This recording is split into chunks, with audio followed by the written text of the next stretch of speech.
Friends இந்த பன் தோசை பாருங்களா, பார்க்கவே எவ்வளோ ஒரு சூப்பராக இருக்குது பாருங்களா. டேஸ்ட்டும் அந்த அளவுக்கு நல்லா சூப்பராக இருக்கும், நல்லா சாஃப்டாக இருக்கும், பஞ்சு போல் இருக்கும்.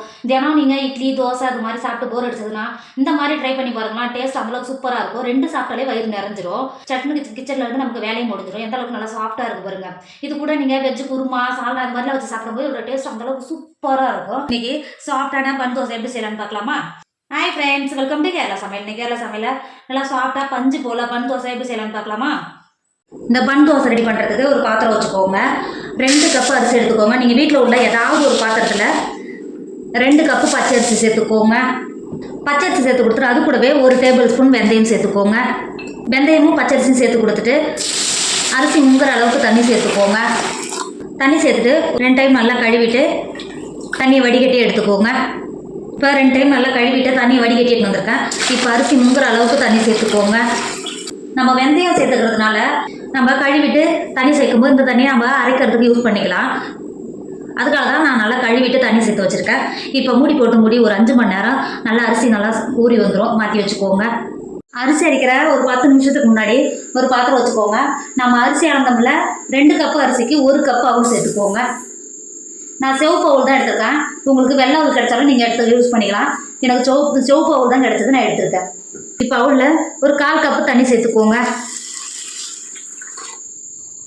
தண்ணி சேர்த்துட்டு நல்லா கழுவிட்டு தண்ணியை வடிகட்டி எடுத்துக்கோங்க. இப்போ பாருங்க 2 டைம் நல்லா கழுவிட்டு எடுத்து வந்திருக்கேன். இப்போ அவுள் முங்குற அளவுக்கு தண்ணி சேர்த்துக்கோங்க. நீங்கள் வெள்ளை அவுள் எடுக்கிற மாதிரி இருந்தால் தூசி இதெல்லாம் வராது. நான் சிவப்பு அவுள் எடுத்ததுனால அதில் கையிலே குத்துறதுனால எனக்கு அந்த நெல்லோட தூளெல்லாம் மேலே இருக்கும். அதனால தான் நான் கழுவிட்டு சேர்த்துக்கிறேன். தண்ணி சேர்த்து கொடுத்துட்டு ஒரு 10 நிமிஷத்துக்கு மாற்றி வச்சுக்கோங்க. அவுள் நல்லா ஊறி வந்துடும். மாற்றி வச்சுக்கோங்க. இப்போ பாருங்கள் அரிசியும் வெந்தயமும் ஊற வச்சுருந்தோம் பார்த்தீங்களா, எந்த அளவுக்கு நல்லா ஊறி வந்திருக்கு பாருங்கள். இப்போ ஒரு மிக்ஸி ஜார் எடுத்துக்கோங்க. நம்ம அரிசி அளந்து எடுத்தோம் பார்த்தீங்களா, அதே கப்பில் நம்ம அவுள் எடுத்துருக்கோம் 1 கப்பு. அவுள் எடுத்த கப்புலேயே 1 கப்பு தேங்காய் உள்ள சேர்த்துக்கோங்க. அது கூடவே நம்ம அவுள் ஊற வச்சோம் பார்த்தீங்களா, நல்லா 10 நிமிஷம் நல்லா ஊறிடுச்சு. கொஞ்சம் தண்ணி இருக்குது, தண்ணியோட உள்ள சேர்த்து கொடுத்துக்கோங்க. 10 நிமிஷம் நல்லா அவுள் ஊறி வந்துடும். அவுளை சேர்த்துட்டு நம்ம ஊற வச்சோம் பார்த்தீங்களா, அரிசியை சேர்த்து கொடுத்துக்கோங்க. நீங்கள் வீட்டில் இருக்கிற எந்த பாத்திரத்தில் அரிசி அளந்து எடுத்தாலும் நீங்கள் அளந்து எடுக்கும்போது 2 கப்பு அரிசிக்கு 1 கப்பு அவுள் 1 கப்பு தேங்காய் அந்த அளவு தான் நீங்கள் எடுத்துக்கணும். நான் அந்த அளவு தான் சேர்த்துருக்குறேன். இப்போ அரிசியை சேர்த்து கொடுத்துட்டு அது கூடவே நம்ம அவுளில் தண்ணி சேர்த்துக்கிறோம். இப்போ ஒரு 1/4 கப்பு மட்டும் தண்ணி சேர்த்துக்கோங்க.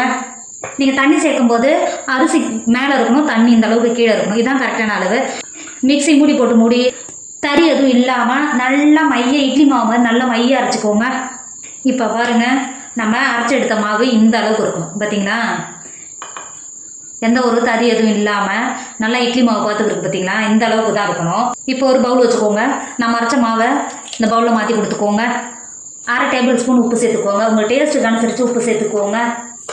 உப்பு சேர்த்துட்டு நல்லா மாவோட நல்லா கலந்து கொடுத்துக்கோங்க. நம்ம உப்பு சேர்த்து புளிக்க வைக்கும்போது மாவு சட்டுன்னு பிடிச்சி வந்துடும். இந்த மாதிரி நல்லா கலந்து கொடுத்துக்கோங்க. நம்ம அவுளும் தேங்காய் பச்சை அரிசியோடு சேர்த்து அரைக்கும் போது இதோட வாசனை அந்தளவுக்கு சூப்பராக இருக்கும். எனக்கு ரொம்ப ரொம்ப பிடிக்கும். உப்பு சேர்த்து இந்தளவு நல்லா கலந்து கொடுத்தோடனே மூடி போட்டு மூடி ஒரு 8 மணி நேரம் மாவு நல்லா பிடிக்க வச்சுக்கோங்க. நான் ஓவர் நைட் வைக்க போகிறேன். இப்போ மாற்றி வச்சுக்கோங்க. பாருங்கள் மாவு எந்த அளவுக்கு நல்லா பிடிச்சி வந்திருக்கு பார்த்தீங்களா. இங்கே பாருங்கள் எந்த அளவுக்கு நல்லா பிடிச்சி வந்திருக்கு பாருங்கள். நம்ம சேர்த்த தண்ணியோட கரெக்டாக இருக்குது. நீங்கள் இந்த மாவை ஒரு தடவை ஊற்றும் போது அடித்து தான் வைக்கணும். இப்போ இதுக்கு சின்னதாக ஒரு தாளிப்பு ரெடி பண்ணிக்கலாம். அடுப்பில் ஒரு சின்ன செடி வச்சுக்கோங்க. இதில் 1 டேபிள் ஸ்பூன் எண்ணெய் சேர்த்துக்கோங்க. எண்ணெய் சேர்த்து எண்ணெய் நல்லா சூடாகிடுச்சு. 2 டேபிள் ஸ்பூன் உளுத்தம் பருப்பு சேர்த்துக்கோங்க. உளுத்தம் பருப்பு சேர்த்து பண்ணும்போது இதோட டேஸ்ட் நல்லா சூப்பராக இருக்கும். சேர்த்து கொடுத்துக்கோங்க. சேர்த்துட்டு ஒரு பொன்னிறமாக நல்லா வறுத்துக்கோங்க. நீங்கள் உளுத்தம் பருப்பு வறுக்கும்போது லோ ஃப்ளேமில் வச்சு வறுத்திங்கன்னா எல்லாம் ஈவனாக பொரிஞ்சு வந்துடும். இப்போ வறுத்துக்கோங்க. உளுத்தம் பருப்பு சேர்த்து லைட்டாக கலர் மாதிரி பொன்னிறமாக வருது பார்த்தீங்கன்னா, இப்போ 1 டேபிள் ஸ்பூன் கடுகு சேர்த்துக்கோங்க. 1 டேபிள் ஸ்பூன் கொஞ்சம் எக்ஸ்ட்ராவே சேர்த்துக்கோங்க. கடுகு சேர்த்து நல்லா பொரிய விடுங்க. கடுகு சேர்த்து இந்த அளவுக்கு நல்லா பொரிஞ்சு வந்த உடனே 3 பச்சை மிளகாயை நல்லா பொடியாக கட் பண்ணி வச்சுருக்கேன். இப்போ உள்ள சேர்த்து கொடுத்துக்கோங்க. பச்சை மிளகாய் சேர்த்து கொடுத்துட்டு அது கூடவே 2 தண்டு கருவேப்பிலையாக பொடியாக கட் பண்ணி வச்சுருக்கேன். அதையும் உள்ள சேர்த்துக்கோங்க. சேர்த்துட்டு நல்லா பச்சை மிளகாய் நல்லா சுண்டு வர மாதிரி நல்லா வறுத்துக்கோங்க. இப்போ பாருங்க பச்சை மிளகாய் கடுகு கருவேப்பிலை எல்லாம் நல்லா பொரிஞ்சு வந்திருக்கு. இப்போ ஸ்டவ் ஆஃப் பண்ணிவிட்டு இறக்கிக்கோங்க. இப்போது நம்ம புளிக்க வச்சு எடுத்து வச்சுருக்கோம்ல மாவில் நம்ம எடுத்த கடுகு இதெல்லாம் நல்லா வறுத்துட்டு வந்துருக்கோம்ல, இப்போ உள்ள சேர்த்துக்கோங்க. சேர்த்துட்டு மாவோட நல்லா கலந்து கொடுத்துக்கோங்க. இது சேர்க்கும் போது மாவோட வாசனை இன்னும் நல்லா சூப்பராக இருக்கும். கடுகெல்லாம் சேர்த்த உடனே டேஸ்ட்டாக இருக்கும். நமக்கு மாவு ரெடி ஆயிடுச்சு. இந்த பன் தோசை ஊற்றுறதுக்கு நான் வெள்ளாப்ப சட்டி தான் எடுத்துருக்கிறேன். எடுத்துகிட்டு அடுப்பில் வச்சு ஒரு 10 நிமிஷம் நல்லா ஹீட் ஆகிடுச்சு. இப்போ இந்த ஸ்டேஜில் நம்ம ஏற்கனவே பேக்கி எடுத்து வச்சுருக்கோம்ல, மாவை உள்ளே சேர்த்துக்கோங்க. உள்ளே சேர்த்துட்டு ஒரு 1.5 கரண்டி அளவுக்கு சேர்த்துக்கோங்க. அதான் கரெக்டாக இருக்கும். இந்த மாதிரி சேர்த்து கொடுத்துக்கோங்க. சேர்த்து கொடுத்துட்டு மூடி போட்டு மூடி ஒரு 10 நிமிஷத்துக்கு ஒரு பக்கம் நல்லா வேக வச்சுக்கோங்க. இப்போ தோசை ஊற்றி நல்லா 10 நிமிஷம் ஆகிடுச்சு. இப்போ பாருங்கள் எந்த அளவுக்கு நல்லா பொங்கி வெந்து வந்திருக்கு பார்த்தீங்களா. இந்த மாதிரி ஒரு ஷார்ப்பான ஸ்பூனோ இல்லை கரண்டியோ ஏதாவது வச்சிங்கன்னா திருப்பி போடுறதுக்கு ஈஸியாக இருக்கும்.